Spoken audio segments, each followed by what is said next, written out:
Hi friends, मैं पूजा Jaiswal actress आप सभी भोजपुरी समाज को प्रणाम करती हूँ। हमारे बीच एक नया चैनल आया जिसका नाम है तमन्ना भोजपुरी म्यूजिक चैनल। तो आप सभी लोग उसका वीडियो देखिए और कमेंट्स बॉक्स में ये बताइए कि कैसा लगा आप सभी को, और लाइक कीजिए, शेयर कीजिए और ज़्यादा से ज़्यादा सब्सक्राइब कीजिए। Thank you.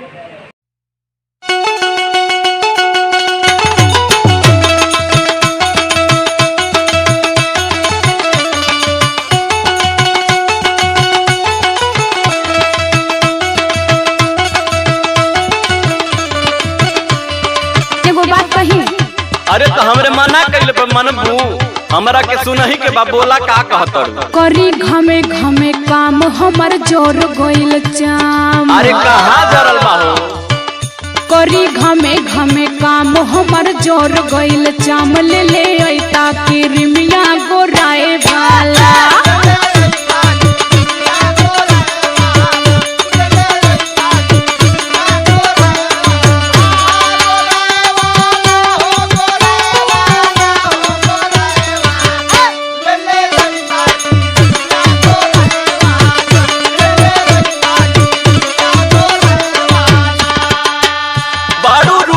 खजाना कैलू असही दीवाना,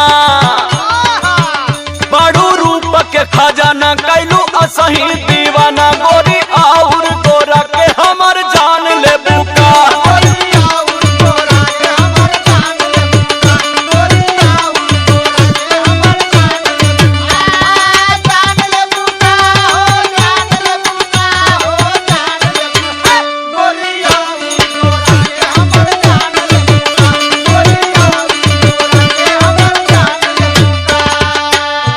अच्छा, जब लियावे के भला तबे हम गोर तो के लोगे लगली। हाँ, इससे पहले तो कबो ना कहत रहला कि हम गोर हई, हम सुंदर हई।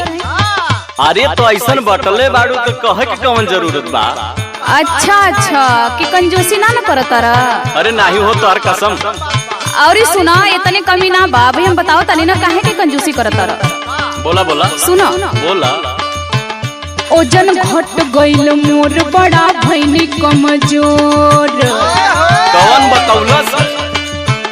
ओजन घट गइल मोर, बड़ा भइनी कमजोर। ले ले ऐता कोनो टानिक मोटाए वाला।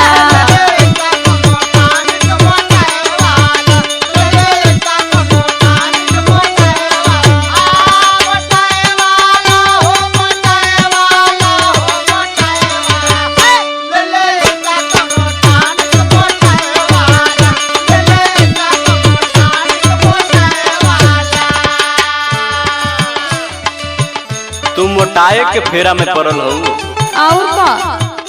तोहार वजन वैसे ही बढ़ गइल बा और मोटाए के कहतड़ू। अरे तो हमरे चली ना जाता, देखो तारा ना गिर जाता नहीं। अरे तो उल्टे बतियावत हो, इतना मोटा गइल हो कि तोहरा से कैसे चल जाई। फैट बढ़ गइल बा तोहार, कंट्रोल करा। सुना है बात? बोला बोला। बाड़ू 70 के पार जो खवनी कई बार। हाँ भी है कहबा। बाड़ू 70 के पार जो खवनी कई बार। गोरी और मोटा के हमर जान ले बुका।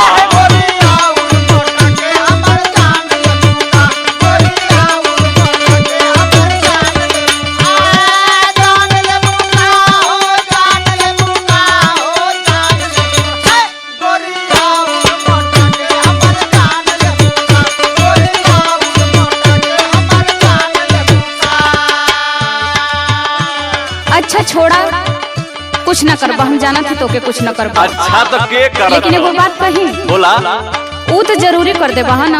अरे तो हम ही करतानी ना कि गांव जवार करत हो। एगो बतियाला मान भइल पायल पुरान। यो खर्चा बढ़ाउल तू।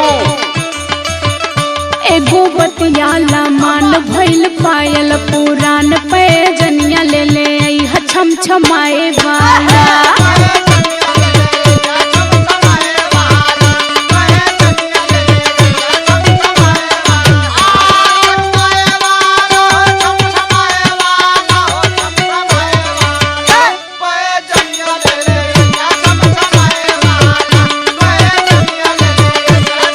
तोहर रूप रंग चाल ढाल वैसे ही जान मारबा।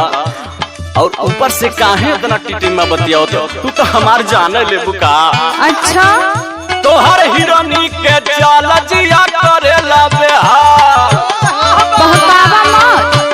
तोहर हिरोनी के चाल जिया करेला बेहाल, पैजनियो बजा के हमर जान ले बुका।